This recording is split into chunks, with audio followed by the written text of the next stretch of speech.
Black Hair is a spooky ghost story from Japan about a man who leaves his wife for a younger woman, but later regrets his decision. There was a Japanese man who had grown tired of his wife. When they had gotten married, she was the most beautiful girl he had ever seen, with long black hair, beautiful brown eyes and soft skin.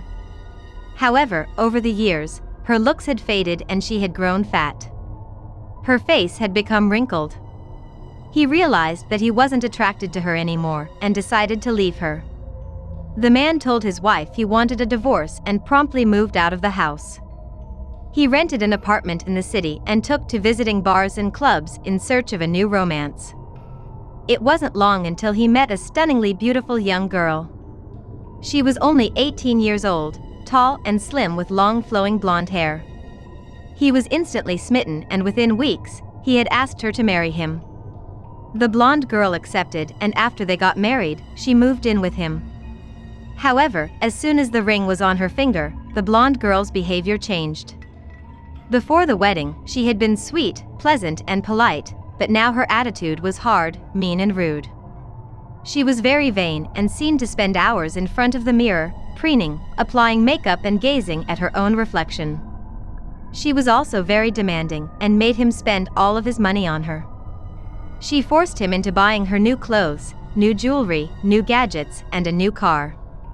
One day, the man came home and took a good look at his new wife. All of the makeup, the eyeliner, the mascara, the eyeshadow, only hid the ugliness inside. He began to wish he had never married her. As the years went on, the man started longing for his old wife. She may have been old and overweight, but she had been a caring and considerate person. He cried when he remembered her soft voice, her gentle smile and her eternal patience. He regretted the day he had divorced her. He gradually realized that he still loved his first wife, loved her more than he could ever love the blonde girl. He began to understand how he had thrown away the only woman who ever truly loved him. Sometimes, in his dreams, he would see his old wife, sitting alone in her room, her long black hair covering her face. Late at night, he would ask himself how she was living, what she was doing, would she ever take him back? One night, after a bitter argument, he decided that he had endured enough. He couldn't take it anymore and left his blonde wife. He left the city and made a long journey back to his old wife's house. When he reached the street where they used to live, it was already late at night. The house looked deserted. Tall weeds were growing in the garden and the windows were cracked and broken. Tiles were missing from the roof and the walls looked as if they hadn't been painted in years. He knocked on the front door, but no one answered. Then, he tried the handle and found that the door wasn't locked. He walked inside and found the rooms empty and silent. A chilly wind was blowing through the broken windows. Going upstairs, he opened the door to the bedroom and was startled to see his wife sitting there on the bed. He ran to her, embraced her in his arms and cried on her shoulder. Through the tears, he told her how much he had missed her over the years and begged her to forgive him for leaving her. Her face was covered by her long black hair, but he heard her sweet voice whispering in his ear.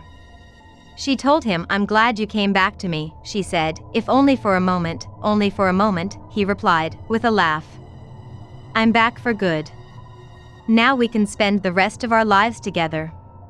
He brushed the hair from her face and leaned in to kiss her, but when he opened his eyes, he screamed in horror. Her face was a dirty, moldering skull. To his horror, he realized that what he was clutching in his arms was nothing but a sack of dusty, old bones and long, stringy, black hair. The man scrambled to his feet and tossed the bones away from him in disgust. He stood there in the dim light, shuddering as a sickening feeling spread throughout his body. He ran downstairs and out the front door. On the street, he found a neighbor and demanded to know who lived in the old, broken down and abandoned house. "There is no one living in that house now," said the neighbor. "Years ago, it belonged to a woman whose husband left her. He divorced her in order to marry another woman. She was so distraught that she killed herself soon afterwards." The Treasure Chest is a horror story about a man with a taste for unusual furniture who buys a very weird wooden box and lives to regret his purchase. A middle-aged man named Trevor Bailey had just moved into a new apartment in Seattle. He was in the city, shopping for furniture, but couldn't find anything that took his fancy. He was a man with a taste for unusual furniture, but every furniture shop he entered seemed to have nothing that interested him. Frustrated, he wandered down a narrow side street, and eventually found himself outside an old antique shop. On the spur of the moment, he went inside to see if there was anything worth purchasing. He was browsing through the aisles when he came across an odd-looking treasure chest. There and then, he decided to buy the curious piece of furniture. Handing over the money, Mr. Bailey asked the antique dealer to have the chest delivered to his apartment that very evening. Hours later, he was sitting on the sofa in his living room, watching TV, when he happened to glance to his left and saw something that made him gasp. Peeking out of a hole in the side of the treasure chest, he was sure he could see a pair of bloodshot eyes. They seemed to be staring directly at him and glinting maliciously. Mr. Bailey was overwhelmed with a sudden feeling of inexplicable fear and sat motionless for a few seconds. Then, overcoming his terror, he jumped up and ran to the chest, flinging open the lid. Inside, he found the chest was completely empty.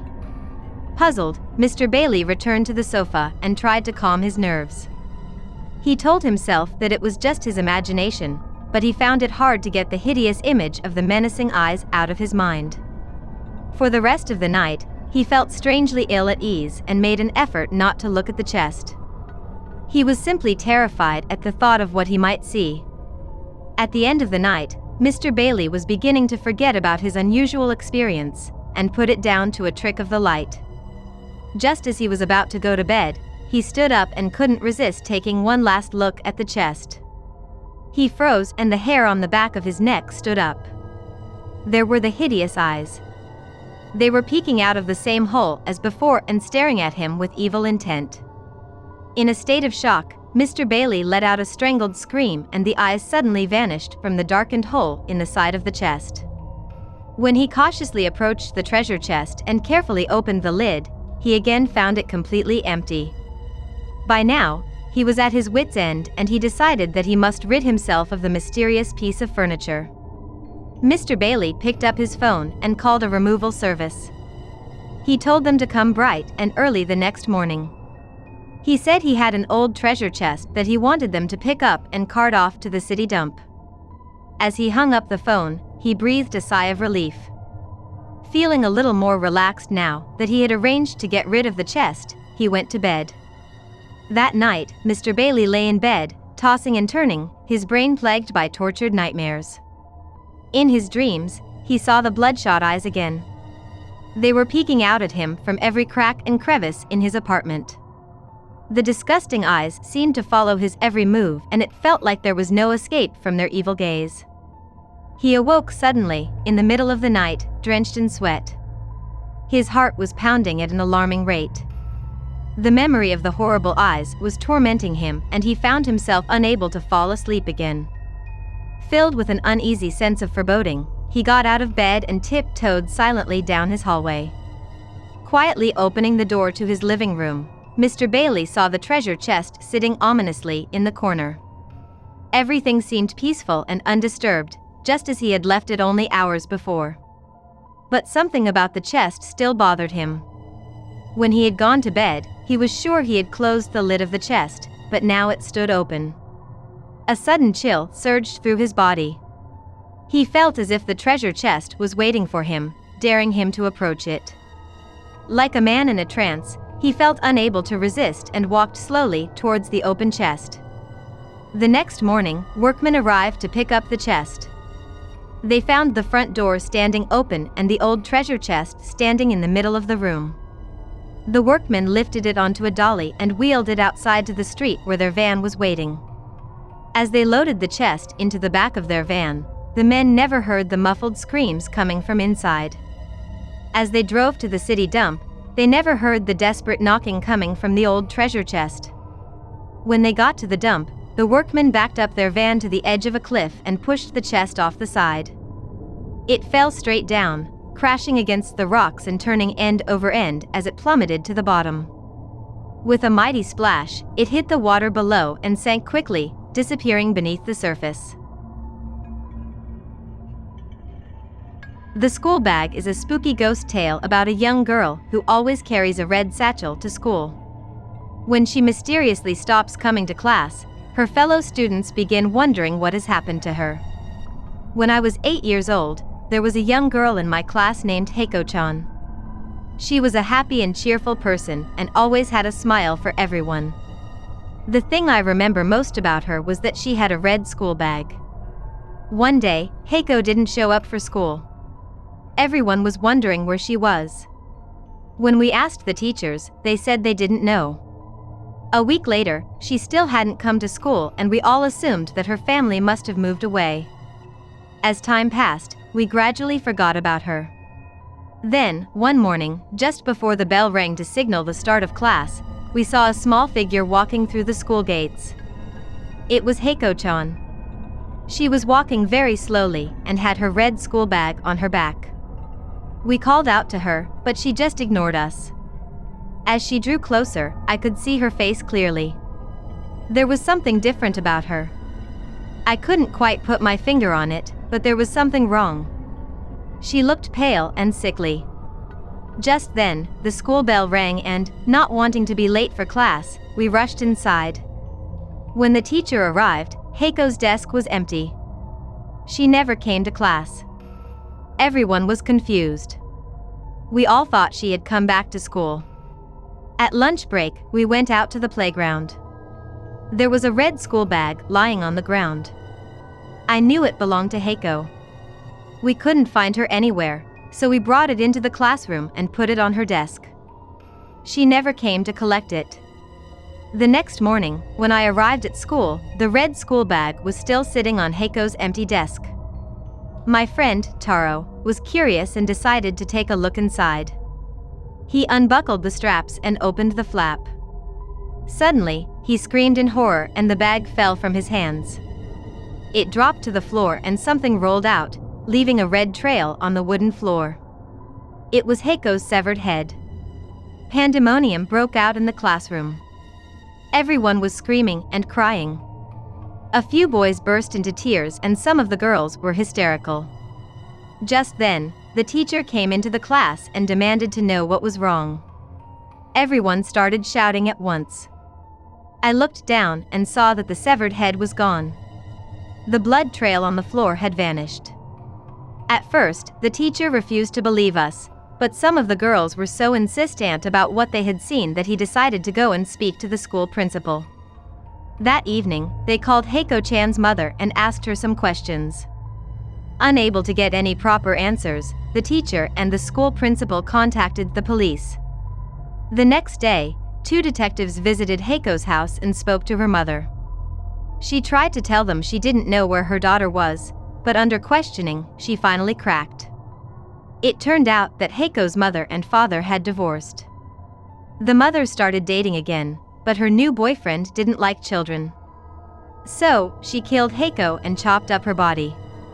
They dredged the lake near Heiko's house and found her dismembered remains. Everyone in the school was shocked and horrified beyond belief. None of us could understand how something so terrible could happen to one of our classmates. For the rest of the school year, we made sure that, every morning, there was a fresh vase of flowers standing on Heiko's empty desk, right next to her red school bag.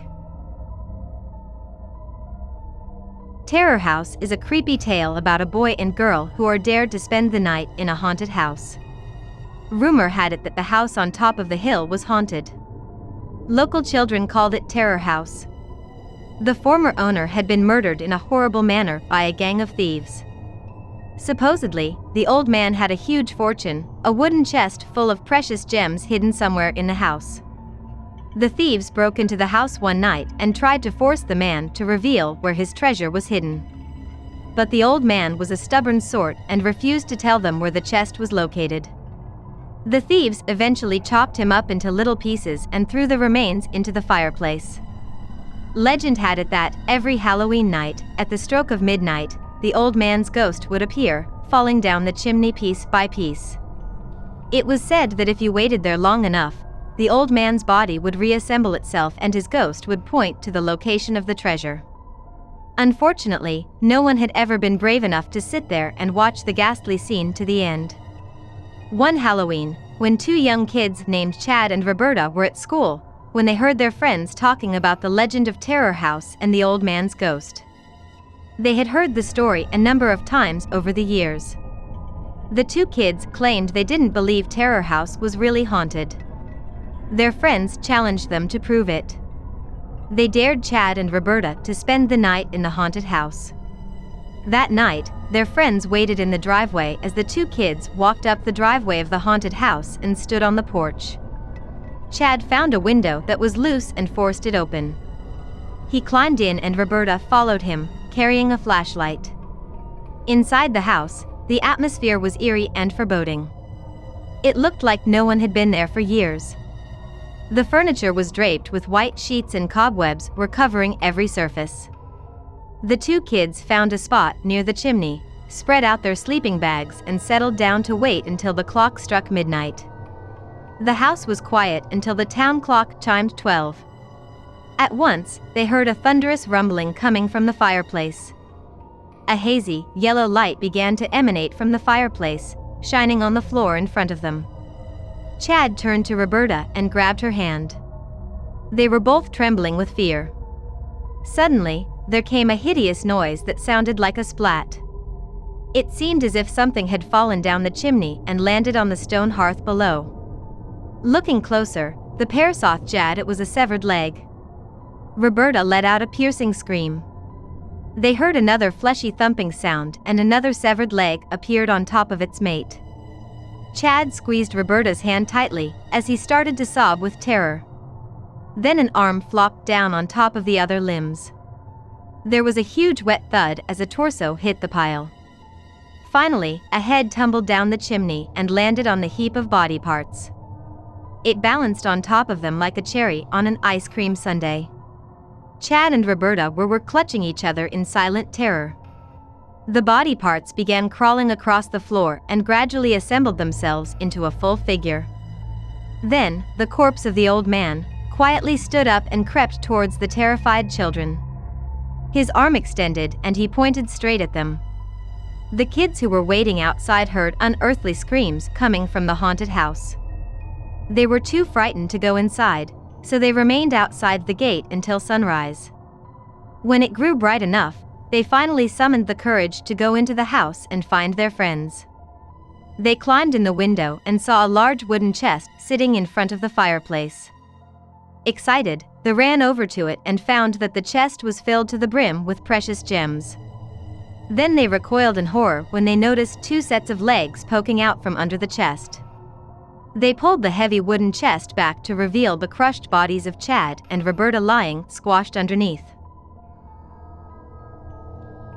Human Bones is a strange story from Japan about a man who passes through a small village and meeting a weird old woman in an abandoned house. There was a village in Japan where the population was very small. A lot of people had left the village and many of the houses were abandoned. One snowy day, a traveler came to this village, looking for shelter. He saw what appeared to be an empty house, but when he went inside, he was surprised to find an old woman standing there. The old woman told him to go up to the first floor and she followed behind him. When he reached the top of the stairs and turned around, she had disappeared. He walked back down the stairs and saw that the old woman was standing in the exact spot she had been when he entered, except now she was holding a sharp sickle in her hand. The man was very spooked by this, ran to the front door, but when he tried to pull it open, he found that it was locked. He turned to find the old woman standing right beside him. She grabbed hold of his arm. In the darkness, he hadn't noticed how pale she looked. But now that she was up close, he could see that her skin seemed to be rotting. She looked dead. The old woman squeezed his arm and hissed, "Listen to me.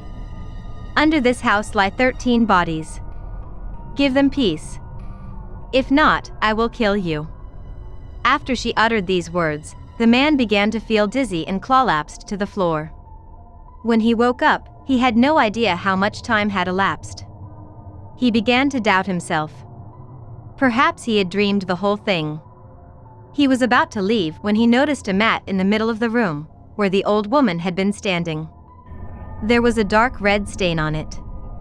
He pulled back the mat and found it was covering a large hole in the floorboards. Looking into the hole, he saw human bones neatly arranged underneath. The bones of 14 bodies were lying there. Why did she say 13? He murmured to himself. Perhaps the 14th set of human bones belonged to the old woman. The traveler went outside and told some of the villagers what had happened. When he brought them back to the empty house, they looked down into the hole and saw the bones. But now, there were only 13 sets of human bones underneath the floorboards. The old woman's bones were not there anymore. Afterwards, the villagers demolished the old house and built a shrine there instead. Inside the shrine, they placed the blood-stained mat, so that people could offer prayers to the dead. The traveler and the villagers who discovered the dead bodies all died soon after the incident. This is a scary story I heard from one of my teachers at school. The teacher who told me this story said he was from the same village. I can't remember the exact name of the village as it was such a long time ago when I heard it. I'm sorry.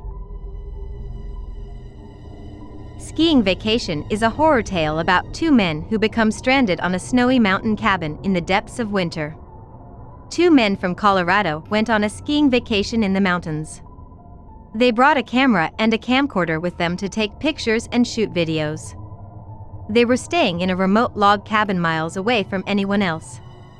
After they had spent a few days there, the weather turned bad and the men realized they were stuck on the mountain until the storm cleared. To make matters worse, one of the men had an accident while skiing and was badly injured. The other man tried to radio for help, but there was no reception and within hours, his friend was dead. The man was stranded alone on the mountain, unable to contact anyone and unable to leave because of the bad weather conditions. He took his friend's body outside and buried it under the snow. That night, he went to bed hoping that someone would notice that he was missing and call the authorities. He was worried he would starve to death before he was rescued. The following morning when the photographer awoke, he was horrified to find that his friend's dead body was lying beside him in the bed, its cold dead arms wrapped tightly around him.